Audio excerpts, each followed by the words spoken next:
तो वोट का अधिकार को समझिए। जिन लोगों ने, जिन समाज ने अपने वोट को ताकत को समझा, वो समाज देखिए कितना आगे निकल चुका है और देश दुनिया में अपनी पहचान बनाए है।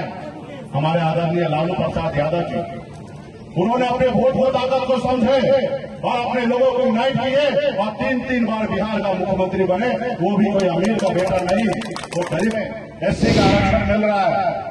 आप दिल्ली चले जाइए, वहां निषाद को एससी का आरक्षण मिलता है, लेकिन बिहार में नहीं मिल रहा है। और पिछले 10 सालों से आपके हक अधिकार के लिए मैं संघर्ष कर रहा हूं साथियों, हक अधिकार के लिए संघर्ष कर रहा हूं। इसलिए साथियों, इस समाज में अगर सर उठा के जीना है तो सबसे पहले एक काम करना है। वो क्या काम है? एक रोटी कम खाइए, लेकिन अपने बच्चे को पढ़ा लिखा के काबिल बनाइए। जब तक आपका समाज शिक्षित। भाजपा करती है नफरत की राजनीति, ये लोग संविधान को भी नहीं मानते। नमस्कार, आप देख रहे न्यूज फॉर नेशन और मैं स्वाति पांडे आपके साथ। कुछ इस तरीके से वीआईपी सुप्रीमो मुकेश सहनी ने बीजेपी पर और साथ ही साथ नीतीश कुमार पर बड़ा हमला बोला है। लगातार अपने बिहार की यात्रा पर निकले हुए हैं मुकेश सहनी। बिहार के अलग अलग जिलों में, अलग अलग प्रखंडों में घूम रहे हैं और सहनी समाज को आरक्षण देने की बात करते हैं, मल्लाह समाज को आरक्षण देने की बात करते हैं। और आज मुकेश सहनी जो है, उन्होंने कहा है कि वो बेगूसराय जब पहुंचते हैं तो बेगूसराय पहुंचते के साथ ही मुकेश सहनी सबसे पहले बीजेपी पर हमलावर होते हैं और साथ ही साथ आरएसएस को भी घेरते हैं और कहते हैं कि आरएसएस वाले और बीजेपी वाले ये लोग दलित, वंचित और शोषित समाज के लोगों को आगे नहीं बढ़ने देना चाहते हैं। इन्हीं के वजह से आज मल्लाह जाति के लोग, निषाद समाज के लोग पिछड़े हुए हैं और ये लोग हमेशा से ही हमें पिछड़ा मानते रहते हैं।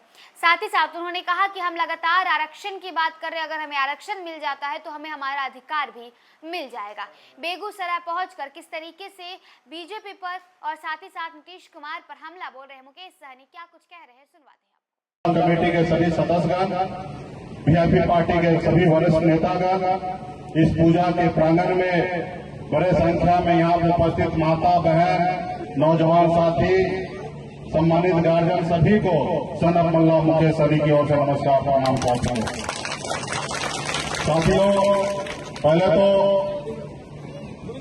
मैं माँ काली से प्रार्थना करूंगा कि आप सबको ऊपर आशीर्वाद बनाए रखें और आज काली पूजा के अवसर पर आप सभी के बीच में हम लोग उपस्थित हुए हैं। साथियों, ये कोई पॉलिटिकल राजनीतिक मंच नहीं है, ये सामाजिक मंच है।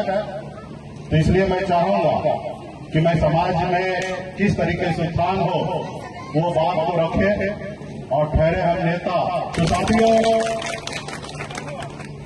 आप सब हमें जानते होंगे, सनत मल्लाह के नाम से जाना जाता हूं। मैं गरीब मछुआरा परिवार में जन्म लिया और आप समझ सकते हैं कि मछुआरा परिवार किस तरीके से होता है। हर तरह का अभाव में जिंदगी में बचपन जिया। मात्र 18 साल की उम्र में घर परिवार, रिश्तेदार, माता, बहन सभी को छोड़कर मुंबई जैसे शहर चला गया। वहां मेहनत किया, मजदूरी किया। 900 रुपये महीने पे मैं नौकरी करता था, लेकिन मेहनत के दम पर मैंने मुंबई जैसे शहर में कामयाबी का झंडा गाड़ दिया। एक बेहतर जिंदगी जीने लगा साथियों। फिर मैंने देखा कि लोग चांद पे घर बनाने के लिए सोच रहे हैं, लेकिन इस धरती पर हमारे लोगों के लिए रहने के लिए घर नहीं है। फिर मैंने बॉम्बे के ऐशोआराम जिंदगी को छोड़कर पिछले 10 सालों से अपने बिहार और अपने समाज के लोगों के लिए हक अधिकार के लिए मैं लड़ाई लड़ता हूं। पूरे बिहार में निषाद समाज जो है 22 जाति में जाने जाते हैं। कहीं बीन, कहीं बेलदार, कहीं मुनिया, कहीं मल्लाह, कहीं चाय, तियर, कनपर, गोरी, तमाम 22 जाति के नाम से जाने जाते हैं। हम बिहार में 10% की आबादी है, लेकिन हमारा कोई सुनता नहीं है। आज हमारे समाज को बंगाल में एससी का आरक्षण मिल रहा है। आप दिल्ली चले जाइए, वहां निषाद को एससी का आरक्षण मिलता है, लेकिन बिहार में नहीं मिल रहा है। और पिछले 10 सालों से आपके हक अधिकार के लिए मैं संघर्ष कर रहा हूं साथियों, हक अधिकार के लिए संघर्ष कर रहा हूं। इसलिए साथियों, इस समाज में अगर सर उठा के जीना है तो सबसे पहले एक काम करना है। वो क्या काम है? एक रोटी कम खाइए, लेकिन अपने बच्चे को पढ़ा लिखा के काबिल बनाइए। जब तक आपका समाज शिक्षित नहीं होगा तब तक आप आगे नहीं बढ़ पाएंगे। और दूसरा, संगठित रहिए। दूसरा, आपस में एकता बना के रखिए। जब तक आप एकता बना के नहीं रखिएगा तो कोई भी लोग आपको आसानी से तोड़ देगा। जब एक साथ यूनाइट रहिएगा, एक साथ संगठित रहिएगा, तो कितना भी आप गरीब रहिएगा लेकिन सामने वाला आपसे डरेंगे। इसलिए साथियों, एकता में बहुत बड़ा ताकत है। बाबा साहब भीमराव अम्बेडकर ने, पहले ये देश गुलाम था, ये देश पहले गुलाम था, अंग्रेज का कब्जा था। आपके पूर्वज, हमारे पूर्वज ने 250 साल तक लड़ाई लड़ा, तब जाके ये देश आजाद हुआ। ये देश में जितना आपका अधिकार है उतना ही रतन टाटा या अंबानी का उतना ही अधिकार है। ये नहीं कि जो अमीर है उसका ज्यादा अधिकार है और जो गरीब है उसका अधिकार नहीं है, ऐसी बात नहीं है। ये देश में जितना अमीर लोगों का अधिकार है उतना ही गरीब के बच्चे का भी उतना ही अधिकार है सर उठा के जीने का। इसलिए बाबा साहब भीमराव अम्बेडकर ने आजादी के बाद लोकतंत्र बनाए, संविधान बनाए। पहले राजा के घर में बच्चा जन्म लेता था, वो राजा बनता था, लेकिन बाबा साहब भीमराव अम्बेडकर ने कहा कि नहीं, अब राजा का बेटा राजा नहीं बनेगा। अब इस देश का राजा वो बनेगा जिसके पास वोट होगा, चाहे वो गरीब मजदूर का बेटा क्यों न हो, या किसान का बेटा क्यों न हो, या एक मछुआरा मल्ला का बेटा क्यों न हो। अपने वोट के दम पर इस देश का, इस राज्य का नेतृत्व कर सकता है। साथियों, वो ताकत आपके पास है वोट गिराने का, लेकिन आप जब वोट गिराते हैं तो आप अपने बच्चे के बारे में नहीं सोचते हैं, अपने लोगों के बारे में नहीं सोचते हैं, और आपका वोट का कीमत लगता है 200-500 रुपया लगता है, एक दारू का बोतल दे देता है और आपका वोट ले लेता है। साथियों, इसलिए साथियों, अपने वोट के अधिकार को समझिए।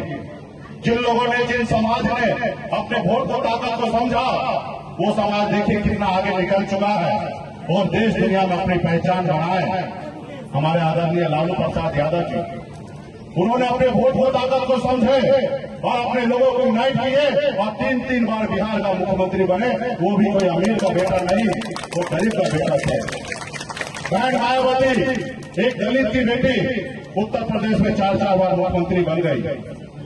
उत्तर प्रदेश में मुलायम सिंह यादव जी या हमारे स्वर्गीय रामविलास पासवान जी, ये लोग कोई अमीर घर में जन्म नहीं लिए, ये लोग भी गरीब घर में जन्म लिए, लेकिन अपने वोट को ताकत को समझे और अपने लोगों को जागरूक कर अपने लिए और अपने समाज के लिए और अपने राज्य के लिए बहुत कुछ किए साथियों। इसलिए साथियों, अपने वोट को ताकत को समझिए। चुनाव में अपने वोट को सही लोगों को दीजिए, उसको दीजिए जिससे आपका भला होगा। साथियों, आपका भला होगा। आज से 10 साल पहले ये निषाद समाज को कोई जानता नहीं था, पूछता नहीं था, कोई पहचानता नहीं था, लेकिन आज आप और हम मिलकर बिहार में मजबूती से अपने लोगों के लिए जब काम करने लगे, आज बिहार ही नहीं पूरा देश के लोग जानने लगे और पहचानने लगे और घबराने लगे। साथियों, घबराने लगे।